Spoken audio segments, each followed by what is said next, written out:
Xin Chao, alors bien arrivé à Hue. Hue, c'est l'ancienne capitale impériale du Vietnam où les Nguyen ont régné pendant des siècles et des siècles. Et les Nguyen, c'est un peu genre comme les Louis, tu vois, il y en a eu pendant des siècles et des siècles. Et en fait, je suis arrivé ce matin depuis Ninh Binh, ouais, à 6h30 du matin. Et en fait, je pouvais pas rentrer tout de suite à l'hôtel, donc je suis allé faire un petit tour de ville. Et en fait, je suis arrivé vers 11h pour faire le check-out.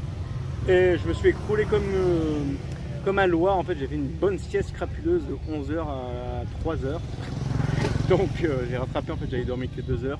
Donc j'aurai pas le temps aujourd'hui d'aller à la cité impériale, c'est pas grave, on ira demain.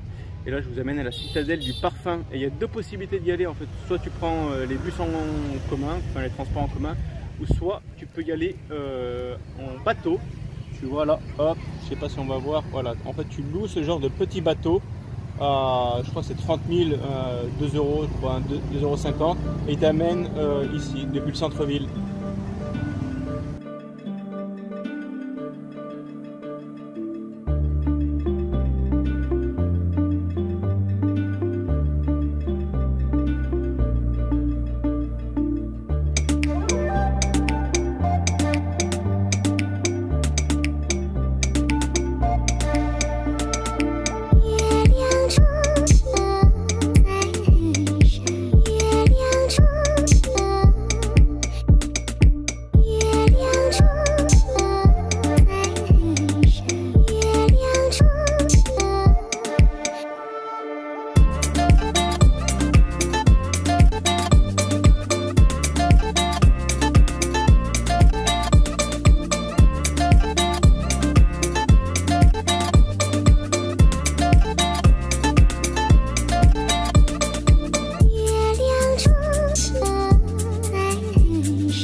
tu vois, c'est à Hue que ça a été inventé le chapeau conique, si emblématique du Vietnam. Que serait le Vietnam sans son chapeau conique? C'est un peu comme un Mexicain sans son sombrero, ou un Anglais sans son chapeau monlo, ou Geoffrey sans son chapeau. Voilà, c'est au Vietnam que c'était inventé, pas le chapeau chinois. Ok.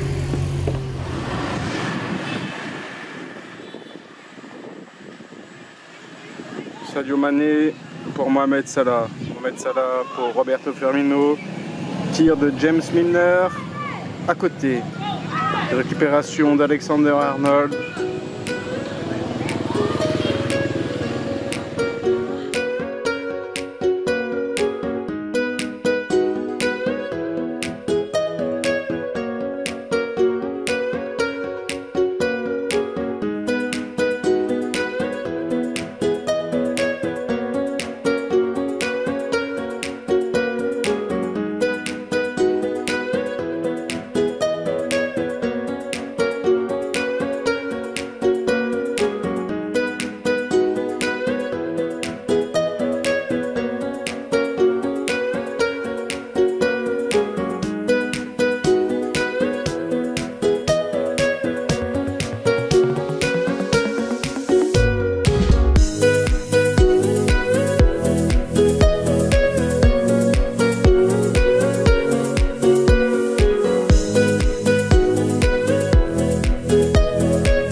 Bonsoir, c'est Stéphane Bern.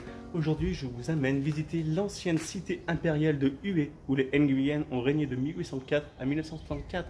Elle a directement été inspirée de la cité interdite de Pékin en Chine. Donc, ne ratez pas l'épisode de ce soir à partir de 20h50 sur France 2. Alors bonjour, je me trouve actuellement dans le corridor principal, enfin la cour principale, le préau exactement, on va appeler ça comme ça. En fait, tous les bâtiments qui entourent le préau étaient des temples dédiés à quelque chose. Donc il y avait le temple de la littérature, enfin, c'était plus ou moins la librairie de l'empereur. Il y avait un temple dédié à la médecine, parce qu'il étudiait aussi la médecine. Il y avait même des temples qui ont été fabriqués pour le divertissement de ses serviteurs. Il y a aussi le palais, l'opéra, que je vous amène visiter de suite. Donc voilà, c'est très beau, c'est vraiment un site très très beau.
Alors en fait la partie qui est en rénovation, en fait, ils reconstruisent après la guerre du Vietnam.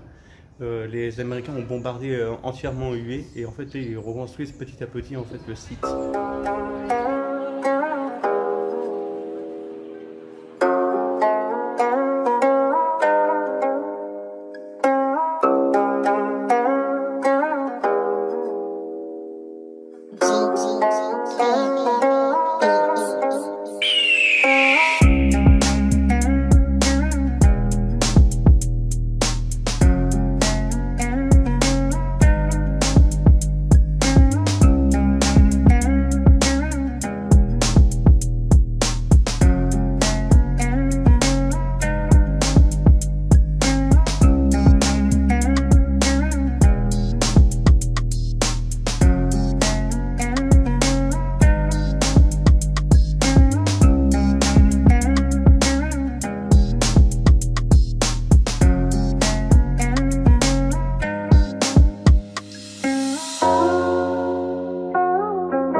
retrouve actuellement dans le jardin impérial, les jardins royaux. Il faut savoir en fait que les jardiniers de l'empereur ont été formés au Japon et en France, car en fait ce jardin s'inspire directement des jardins japonais et français, mais surtout japonais, car l'empereur était un grand fan en fait des bonsaïs et il a envoyé tous ses jardiniers savoir maîtriser l'art du taillage de bonsaï, comme derrière. Donc voilà, ça c'est une petite anecdote, c'est pour toi, c'est gratuit, cadeau.